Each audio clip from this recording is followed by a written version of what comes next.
Hare Krishna. So today we will continue with our ongoing discussion on the second chapter of Bhagavad-gita. So we ended the previous discussion on the second chapter, sixth verse. So we will resume from 2.7. कार्पण्य दोषपहता स्वभाव पृच्छामि त्वां धर्म समुदचेता यच्छ्रेयहर्षान्निशितं ब्रूहि तन्मे शिष्यास्त्यं शादिमां त्वं प्रपन्नम्. Now I am confused about my duty and have lost all composure because of miserly weakness. In this condition I am asking you to tell me for certain what is best for me. Now I am your disciple and a soul surrendered unto you. Please instruct me. So this is one of the critical verses in the Bhagavad-gita because it's a turning point in the conversation between Krishna and Arjun. So far, the conversation has been in a mood of friends. Arjun and Krishna had a Sakhya ras. They were about the same age, they were cousins. So when Krishna insults Arjun, he calls him Klaibyam, important, Kshudram, petty, Hriday Dorbulyam, cowardly, weak-hearted. Arjun does not really take offense. Kshatriyas by nature are proud and they are quick to take offense. And we know that in Krishna book, Balram, when the king of Kalinga was kind of sneering at him, he felt insulted and knocked out his teeth. And when he found that Rukmi was cheating him, he killed Rukmi. We also see that Duryodhan was insulted by the laughing of Draupadi, and it's one of the reasons for his later attempt to insult her by disrobing her. In the 11th chapter of the Bhagavad-gita, when Krishna reveals his Virat Roop, his opulent form, then Arjun apologizes to Krishna for his past familiarity. Because Arjun would also insult Krishna. He would say that you grew up as a Vaishya in a Vrindavan, so you're from an inferior Varna. Or he would say that you're a Vrishni. So the Vrishni dynasty was much inferior compared to the Kurus. The Kurus were a powerful Kshatriya dynasty. So there was a lot of this exchange going on. But this verse is very instructive because now that relationship is changing. And Arjun is accepting Krishna as a guru. Right? So Prabhupada talks about the quality of a guru and the quality of a disciple. So he quotes the Mundaka Upanishad saying that a guru is one who has knowledge of the Vedas and who is himself fixed in the Brahman. So not only does he know, he also acts upon that knowledge. He knows the Vedas and he is fixed in that knowledge. And the disciple should approach the guru with humility. Right? So Baldev Bhushan, he breaks down Arjun's thought process as follows, which is essentially a summation of the 5 reasons Arjun gives not to fight. So Arjun says that upahata swabhava, that by nature, swabhava means by nature, upahata, I am a Kshatriya, I have a desire to fight. But dosha, I see the fault of possessiveness of family members in me. I see the fault of material affliction in me. And what does that result in? Karpanya. Karpanya means being miserly. Or in this case, Karpanya means that I am struck because of my lack of knowledge of Brahman. What to do, what not to do. And what does it result in? Dharma samudacheta. That I am bewildered about dharma. Samudacheta. That I am completely bewildered about what my duty is. So based on that, what is Arjun asking Krishna? He says Nishitam, that tell me conclusively. So the disciple does not want to engage in abstract philosophical discussions with the Guru. The instructions of the Guru should be actionable. Right? So he says Nishitam, tell me conclusively, then Ekantikam, that which will inevitably bring results. Right? Same point. That tell me conclusively something that is actionable. And Atyanikam. Atyanikam means that which is indestructible. So in this creation, the only thing that is indestructible is spiritual. So tell me something that is for my spiritual benefit, right? And that comes into the fourth point, Shreya, which will bring me the most benefit. Same verse, Baldev Debushan translates it a little differently and brings forth this point. So then Krishna might say that you're asking me all this, but we are friends. How can I instruct you?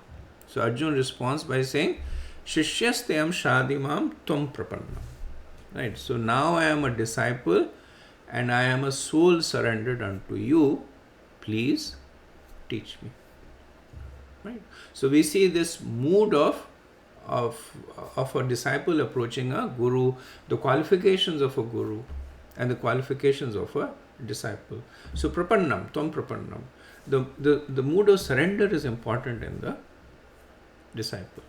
Now surrender does not mean blind surrender, because we see that Arjun will ask many questions. He will challenge Krishna.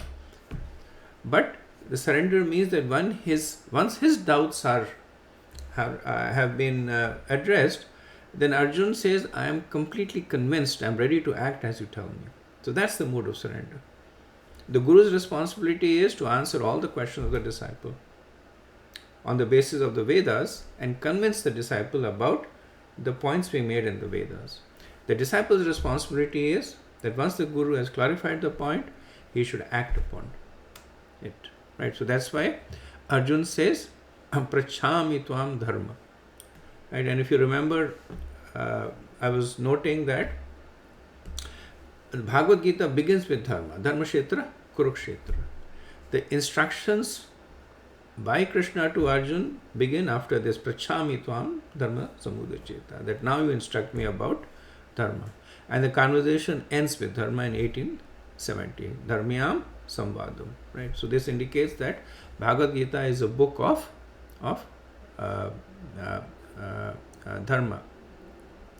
Now another point that is interesting to note is that I'm jumping a little bit ahead, that one of the last instructions that is given by Krishna to Arjun, the famous verse Sarvadharam Pratyajaya Mam Ekam Sharanam Braj, that talks about surrender, that abandoning all varieties of religion you surrender unto me.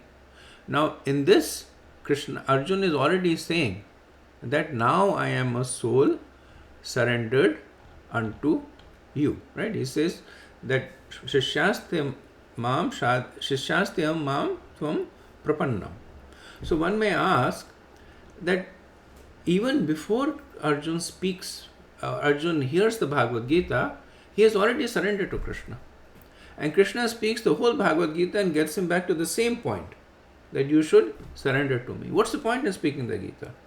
Right? Arjun may have said at 1866 that where Krishna in 2.7, I already said that tvam prapannam, that I am surrendering unto you.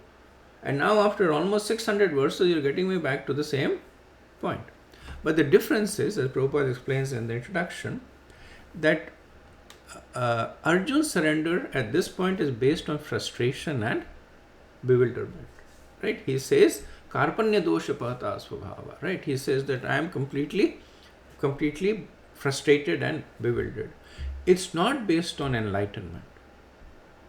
And unless the surrender comes from a position of enlightenment, it will not be lasting. Now this surrender is needed. Even though it's coming from a platform of bewilderment, it's still needed because it opens the heart of the Guru to instruct the disciple. It opens the heart of the disciple to receive those instructions. But ultimately, when Arjun does surrender to Krishna, he does it from a platform of enlightenment. He says, I have heard what you speak, I understand what you want me to do, I am fully convinced, and now I am ready to act upon your instructions. So it is instructive to us also, that maybe at this stage we don't have complete faith in Krishna, but nevertheless there should be this mood of surrender. Then let us just try and understand what Krishna is saying, and inevitably, as we go through the Bhagavad-gita, our faith will be reinforced, and then the surrender will be more from a platform of enlightenment. Okay, so let's go on to the next verse now. Okay, verse 2.8. Nahi prapashyami mamapanudyad yat shokamuchoshanam indriyanam avapya bhumava aspatanam mridam rajayam suranam apichadipatyam. I can find no means to drive away this grief which is drying up my senses. I will not be able to dispel it even if I win a prosperous, unrivaled kingdom on earth with sovereignty like the demigods in heaven. So this follow-up verse is essentially reinforcing Arjun's desire to take shelter. Right. So in the previous verse, he had unequivocally he had said that I am a soul surrendered unto you. However, a guru-disciple relationship is established when the guru accepts the disciple. Now, Krishna may refuse to accept Arjun as a disciple, since he would say we are friends. This will commingle with that relationship. Krishna might say, we have already presented so many expert arguments. You are yourself knowledgeable in the scriptures. So Prabhupada explains that Krishna first wants to make sure that Arjun has faith in him as a guru, because that is the basis of a relationship between a guru and a disciple. That a disciple should have faith in the guru, and the guru should have faith in the disciple. So the disciple's faith in the guru is that the guru should be able to guide him in the matters of spirituality. And the guru's faith in the disciple is that the disciple should be able to follow his instructions. When these faiths are there, then the relationship is established. So Krishna might say that, why are you coming to me to be a guru? There are other qualified gurus. There is Vyasadev, there is Sandipani Muni, there is Kripacharya, Dronacharya. You take shelter of them. So Arjun says that I do not even see one person. So he says Prashyami. So Pashyami means to see, Prashyami means absolutely I cannot see anybody who can apundyad, who can remove my sorrow. So then Krishna might say, but so far you have been presenting so many instructions, so many reasons based on the scriptures. Why do you need to be my disciple? And then Arjun says here, he says that what I don't know is whether even if I win the kingdom, or whether I attain sovereignty in the heavenly planets, my lamentation will not go away. So to destroy my lamentation, I surrender to you. Because in the previous verse he said, Karpanya dosha pata svabhava, that I am being crippled by my lamentation. So we see over here that Arjun's mood is changing. His focus has changed from external to internal. Earlier on, he was asking that what should he do? Should I fight or should I not fight? Should I let them kill me or should I go to the jungle and live a renounced life? Now, that is not his dilemma. His dilemma is internal. He says that I am lamenting. Why? Because I do not know what to do. So whether I fight or not is immaterial. Whether I win or not is immaterial. So he gives two options. If I fight and I win, I get the kingdom. If I fight and I lose and I am killed, I go to the heavenly planets. But he says in either cases, there is no cure for my lamentation. So he is now surrendering to the Guru for something that is important, which is to properly align himself to the scriptures, which would then relieve him of his lamentation.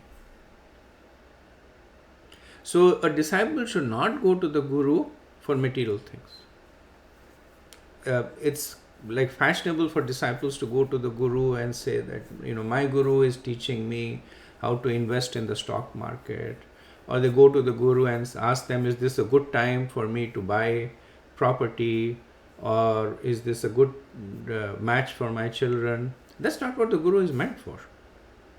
The Guru is meant to provide you with spiritual enlightenment. And Arjun is recognizing that. Now he's not saying that should I win or should I lose or what should I do in the battle. He's simply saying that I am in turmoil. My mind is in turmoil. Please help me. And once the relationship between the Guru and disciple is established, then that relationship should become strong. Prabhupada gives the example of marriage. He says that there are many boys and girls, or men and women, but only one come together. And after they come together, they are meant for each other. As far as the boy is concerned, or as far as the man is concerned, his wife is the only woman for him, at least in the conjugal mode. And the same thing for the woman. So it's not that after they marry, then the man starts comparing, that girl is better looking, that girl has a better job, and that girl has a better smile, which may be true. But the nature of the relationship is that it demands exclusivity. Similar is the nature of a guru and a disciple. It demands exclusivity. So the disciple should not go guru shopping. I have one guru, let me look for another one. And maybe I have one guru who guides me in my stock market, another guru who guides me in my real estate investment, third guru does yoga for me, the fourth guru teaches me scriptures. That person will not learn from anything. And none of the guru's heart will open to him because they will understand this mood. So in the purport, Prabhupada also writes about the qualification of a guru. So he quotes from Chaitanya Charitamrita, Kiba Vipra Kripanyasi Shudra Kenanya Ye Krishna Tattva Veta Se Guru Haya. So it does not matter Kiba Vipra. If the person is a Vipra means he's a learned scholar in the Vedas. Kibra Nyasi Shudra Kenanya. Does not matter if he is a Shudra. What matters is Ye Krishna Tattva Veta. That he should understand the science of Krishna consciousness. Say Guru Haya. That is the person that one should take shelter of. And in the Padma Puran it is said that Satkarma Nipun Vipro Mantra Tantra Visharada Avaishnava Guru Nashad Vaishnava Swa Pako Guru. That a scholarly Brahman expert in all the subjects of Vedic knowledge, a Vipra, is unfit to become a Guru unless he is a Vaishnava or expert in the science of Krishna consciousness. On the other hand, a person who is born in a Shudra family, in a low family, immediately becomes qualified to become a Guru if he is a Vaishnava or an expert in Krishna consciousness. Right? So this verse essentially gives us the mood of surrender between the Guru and the disciple. The qualification of the Guru and that of the disciple. Okay, let's go on to the next verse. Verse 2.9. Sanjay vacha eva mukta rishikesham gudakesha parantapa na yotseti govindam uktva tushnim babhuvaha. Sanjay said, having spoken thus, Arjun, chastiser of enemies, told Krishna, Govinda, I shall not fight, and fell silent. So, seeing the despair in Arjun, Dhritarashtra, he once again feels a ray of hope that Arjun is not going to fight. So he turns to Arjun and says, what did Arjun do now? So Arjun says, Sanjay says that now Arjun tells Krishna that I will not fight. And Dhritarashtra happy to hear this because that's what he wanted to hear. He wanted Arjun out of the fight. But we see that Sanjay, by a subtle interplay of the names, is also giving another message to Dhritarashtra. Right? He says, Eva Muktva Rishikesham Gudakesha Parantapa. So he calls Arjun Gudakesh. And this name has come before, which means that one who has control of the senses. Essentially, it means one who has conquered sleep, one who has conquered ignorance, also means one who has conquered senses. And what does he call Krishna? Rishikesham. So Rishikesh means one who controls the senses of the living entities. So what Sanjay is tacitly telling Dhritarashtra, that Arjun, who has full control of his senses, is surrendering to Krishna, who is the master of the senses. And when Krishna takes control of the senses of Arjun through the instructions of the Bhagavad-gita, Parantapa. So, Eva Mukta Rishikesham Gudakesha Parantapa. So, Parantapa means chastiser of enemies. Right? So, he says then Arjun will undoubtedly become Parantapa. He will become the chastiser of the enemies. And in following the instructions of Krishna, so then he says, Nayotseti Govindam. So Govinda is one who gives pleasure to the senses. Go means cows and go means senses also. Right? A person who is slave to the senses is known as Godas. So Govind is one who gives pleasure to the senses, which is Krishna's, one of Krishna's name. So when Gudakesh surrenders the senses to Rishikesh, then Govindam, then he will experience the pleasure of the senses in Parantapa, in chastising the enemy. So in this way, Sanjay is implicitly indicating that don't be happy prematurely, my dear Dhritarashtra. We will see how the master of the senses will take control of his disciple who is surrendering his senses and giving pleasure to the senses. In following the instructions of the Lord, he will defeat the enemy. Okay, let's go to the next verse. Verse 10. Tamavacha Rishikesha prahasanniva bharata senayorubayor madhye vishidantam idam vachaha. O descendant of Bharat, at that time Krishna, smiling in the midst of both the armies, spoke the following words to the grief-stricken Arjun. So now Krishna is going to be speaking the Bhagavad-gita. Right? So Tam Ivacha Rishikesha, the master of the senses, is going to be speaking the Bhagavad-gita, Idam Vacha. it's also noted, Senayor Ubayor Madhya. So if you remember back in the first chapter in verse 21, Arjun had asked Krishna that Senayor Ubayor Madhya Ratam Sthapaya Me Achyuta. Right? He said, in the midst of the armies, establish my chariot. So the chariot has been stationed over there.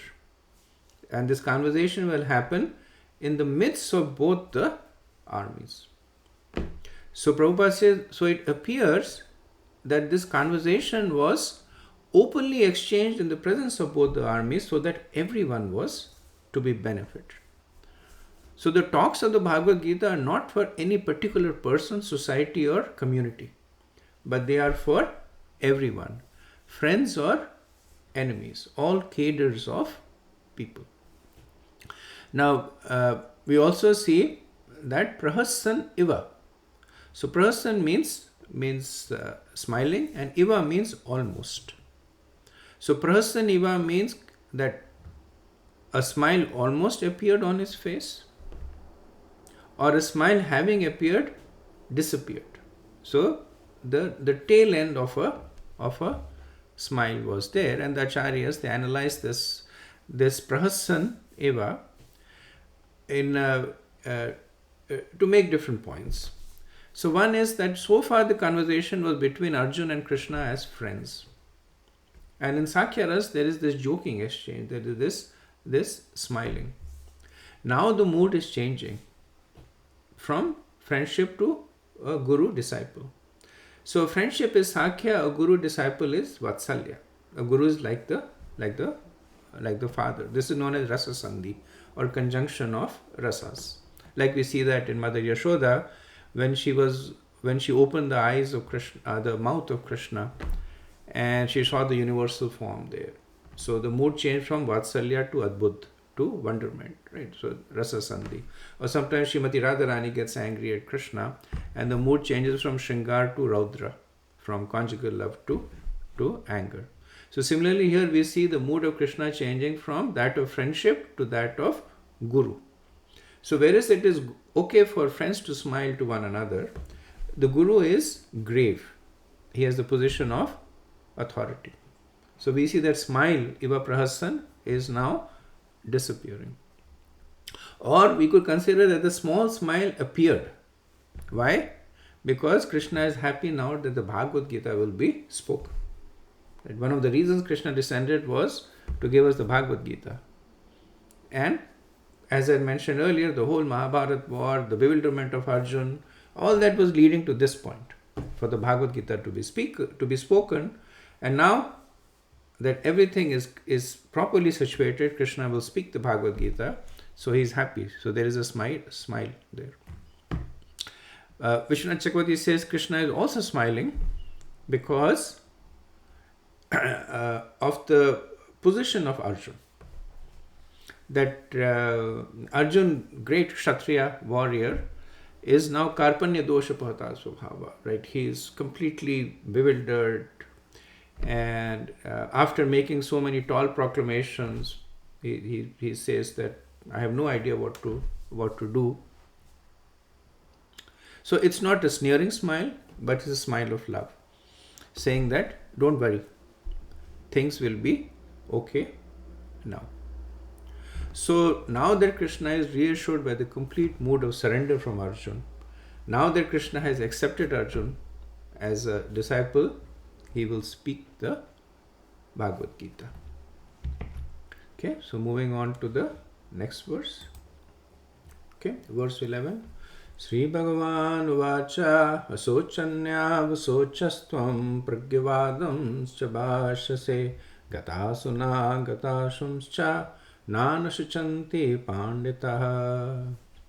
The Supreme Personality of God has said, while speaking learned words, you are mourning for what is not worthy of grief. Those who are wise lament neither for the living nor the dead. So the first thing that Krishna does in assuming the role of a guru is to chastise Arjun. So beginning from this verse, the actual discourse of the Bhagavad-gita commences. Right? So the duty of a guru is to chastise the disciple to make sure that he is in the proper conception. Right? So this is very similar to the instruction that Krishna gave to Arjun in 2.2, that don't act on the bodily conception, but act on the conception of the spirit soul. Now Arjun in the past has spoken himself from the scriptures. He spoke from Artha Shastra in terms of duty. He spoke from the higher Dharma Shastra in terms of forgiveness. But Krishna is still calling him a fool, right? So he says that pragyavadam sa bhasasa, right? Asochanya vasochastvam, that you're lamenting for that which is not worthy of lamenting. And while speaking learned words, pragyavadam sa bhasase. So why is Krishna saying while speaking learned words? Because Arjun had been speaking from the scriptures. But now Krishna is going to be speaking from an even higher platform, that of Gyan Shastra, that of Sankhya. So beginning from the next verse 12 till verse 30, is what is known as the Sankhya section of the chapter. So why is Krishna deriding Arjun's intelligence? Because he says that you are lamenting, anovasya, for the sons of Dhritarashtra who are not worthy for lamenting, asochaya. Or, put it otherwise, Krishna is telling Arjun that you are lamenting for the body that is not worthy of lamenting. Why? Because the body will inevitably get destroyed. So why lament for something whose destruction is inevitable? And the soul is never destroyed. So there is no reason to lament. Now this is again from the platform of Gyan, which Prabhupada says does not mean that it gives a license for one to kill others. Saying that your body in any case is destructible, so let me help you in destroying it quickly and kill the person. Or if the person kills somebody and is called and he says, well, the body was going to be destroyed anyway, I just accelerated it, and the soul is eternal.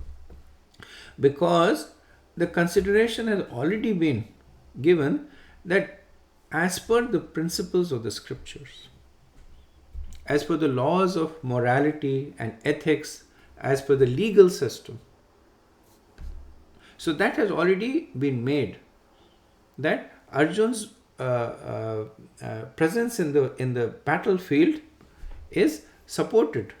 It is supported by the legal principles. It is supported by morality, supported by ethics. But Arjun's confusion right now is internal. That despite all that, I am karpanya doshapata. I am still lamenting. So Krishna is now taking him to a higher platform of Gyan, of explaining to him the distinction between the body and the soul. Now, interestingly, Krishna makes this point only once in the Bhagavad-gita. So earlier I had said that chapter 2 is a summation of the Bhagavad-gita, but this point is not made later on.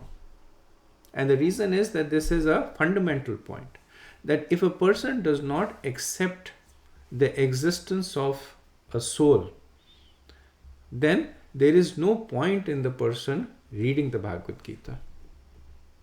Because the instructions that are given in the Bhagavad-gita are spiritual in nature. They are predicated on this assumption that there is a deference to the scriptures and there is an acceptance to one's spiritual existence. This whole notion of dharma is essentially based on one's spiritual existence. Because if one says that I just take birth because of an accident of nature and I live for some time and I die, then it automatically negates the reason for surrendering to anything. Because the existence is just, it is just extempore. It happens because of a combination of chemicals, and when those chemicals react in a certain way, then the existence ceases. So then there is no need for the person to think about things like what is my duty, what will happen to me after death, what happened to me before death. All that comes into play when the person has accepted the existence of the soul, which is why Krishna will speak over here. He speaks 19 verses about the soul, and then after that he won't speak about it again. So if you accept the existence of soul, then the rest of the Gita is for you. If you don't, then not for you here. Okay, so we'll stop over here, and in our next lecture we will discuss these verses that describe the nature of the soul. Thank you very much. Hare Krishna.